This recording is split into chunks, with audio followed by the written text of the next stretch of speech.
ప్రభుత్వ ఆస్తులు తాకట్టు పెట్టకుండా బ్యాంకులో లోన్ ఇస్తారా? ప్రభుత్వ ఆస్తి తాకట్టు పెట్టకుండా బ్యాంకులో లోన్ ఇస్తాడా? పలానా తాకట్టు పెట్టాలి, పలానా తాకట్టు పెట్టకూడదు, పలానాది మార్టిగేజ్ చేయాలి, పలానా షూరిటీ చేయాలని ఏమన్నా డాక్టర్ బిఆర్ అంబేద్కర్ గారు రాజ్యాంగంలో రాశారా? సెక్రటేరియట్ ఏంటి చంద్రబాబు గారిదా? ప్రభుత్వాన్ని.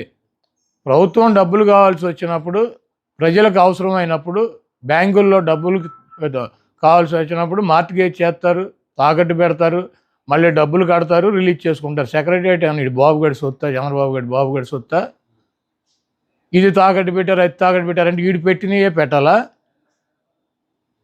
కానీ చంద్రబాబు నాయుడు పెట్టినటువంటి ఆస్తులు తాకట్టు పెట్టాలి. ఏమైనా రూల్ ఉందా? రాజ్యాంగంలో రాసి ఉందా? పలానా ఆస్తి పెట్టాలి, పలానా ఆస్తి పెట్టకూడదు. అది ప్రభుత్వ ఇష్టం. వాళ్ళు బ్యాంకర్స్తో మాట్లాడి బ్యాంక్ వాళ్ళు డబ్బులు కావాలన్నప్పుడు వాళ్ళు ఏదోటి మార్టిగేజ్ అడుగుతారు. ప్రభుత్వ ఆస్తి ప్రభుత్వం వాళ్ళు దాన్ని బట్టి వాళ్ళకు ఉన్నటువంటి వెసులుబాటుని బట్టి పెట్టుకుంటారు. సెక్రటేరియట్ పెట్టేశారు. సెక్రటేరియట్ అంతా 10 ఎకరాల పొలం.